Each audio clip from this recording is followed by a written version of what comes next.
sejahtera Malaysia, denyut nadi suara rakyat bergema di channel ini.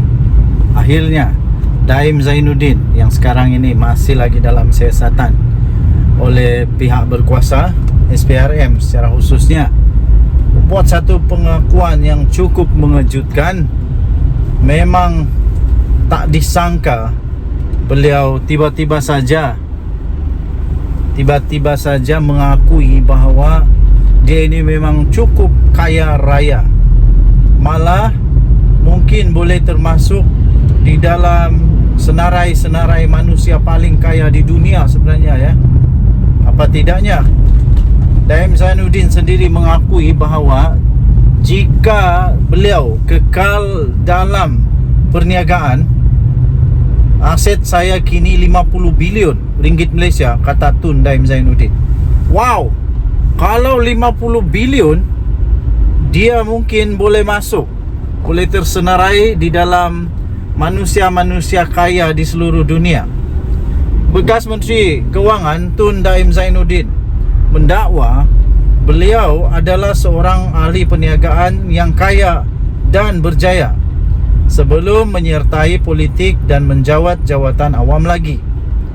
Menurut Daim Zainuddin, jika beliau kekal dalam perniagaan dan tidak melakukan apa-apa untuk mengembangkan asetnya secara aktif, nilai pegangan saham cair miliknya saja akan bernilai lebih daripada 50 bilion ringgit pada hari ini. Oh, kaya gila ni.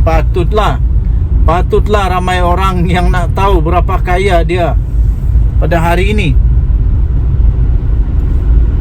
Itu kos peribadi saya hari ini dalam keputusan untuk menyertai kerajaan, katanya. Keputusan saya menyertai kerajaan dan berkhidmat kepada negara mendatangkan kerugian kewangan yang besar kepada diri dan keluarga saya, kata beliau. Wah, janganlah cakap macam begitu. Janganlah cakap membantu kerajaan tu merugikan. Mungkin agak merugikan bagi kos kewangan, tapi dari segi pahala, dari segi membantu rakyat, negara, itu amat penting. Katanya lagi, pembabitan saya dalam perniagaan menjadi subjek beberapa buku dan artikel, bahkan sebelum saya dilantik sebagai menteri lagi, kata beliau.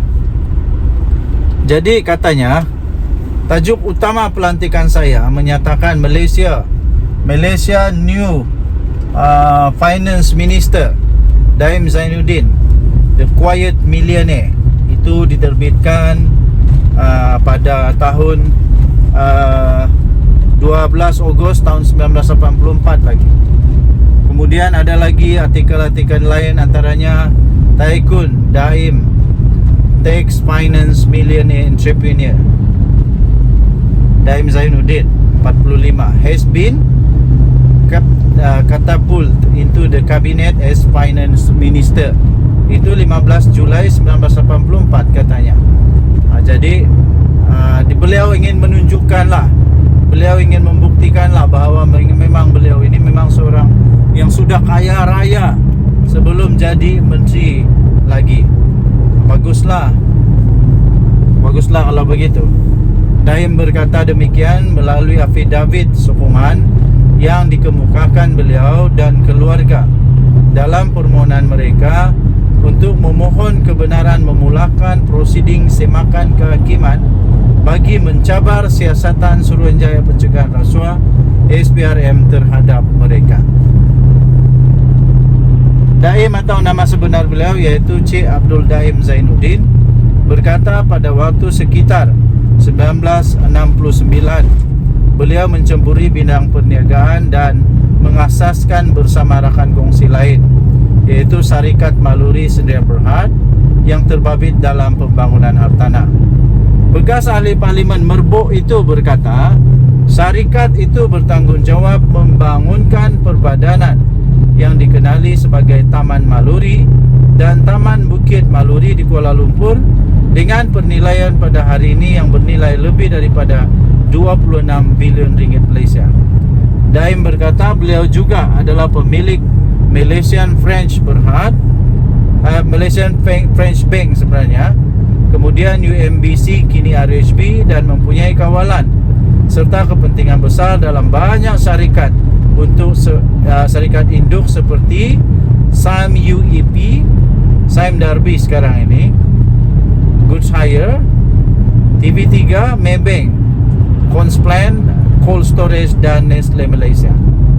Okey, jadi untuk mendapatkan berita lengkap tentang perkara ini, anda boleh layari di sabudinusin.com.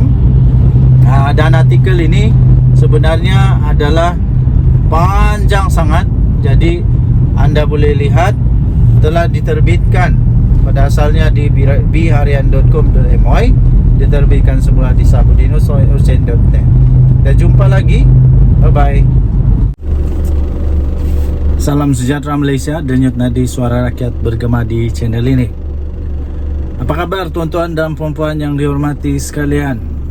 Minggu ini minggu kedua kita di dalam tahun 2024. Pastinya banyak berita-berita yang hangat. Antara yang hangat diperkatakan, dan ada kawan, viewer, ada rakan di dalam pemerhati politik, penganalisis politik Malaysia bertanya kepada saya, bagus tangkaplah Raja Petra Kamarudin itu. Itu mungkin nada dia yang marah, tapi akhirnya saya berjaya tenangkan dia. Saya kata bukan senang untuk tangkap Raja Petra Kamarudin, sebab dia ini gelendangan, pelarian politik, pelarian yang terpaksa merempat di negara orang kerana dia takut untuk balik Malaysia, saya kata. Dan dia berada di saya tidak pasti kalau dia dapat suaka atau tidak. Tapi untuk tangkap dia itu bukan mudah, perlu banyak proses. Tapi saya setuju kalau dia boleh ditangkap mengikut undang-undang, boleh ditangkap mengikut luras undang-undang, dan kalau diberikan kuasa penuh kepada PDRM untuk tangkap dia, saya setuju, tangkaplah. Sebab kenapa? PDRM dah lama tunggu dia ni balik Malaysia untuk dibicarakan untuk kes-kes tertentu. Bukan dibicarakan saja, tapi untuk disiasat, memberi keterangan dan sebagainya. Tapi oleh kerana dia tak balik Malaysia, entah kenapa dia takut balik Malaysia, hanya orang yang bersalah yang takut balik rumah. Home is the best place, the safest place should be. Sepatutnya rumah itu adalah tempat yang paling selamat.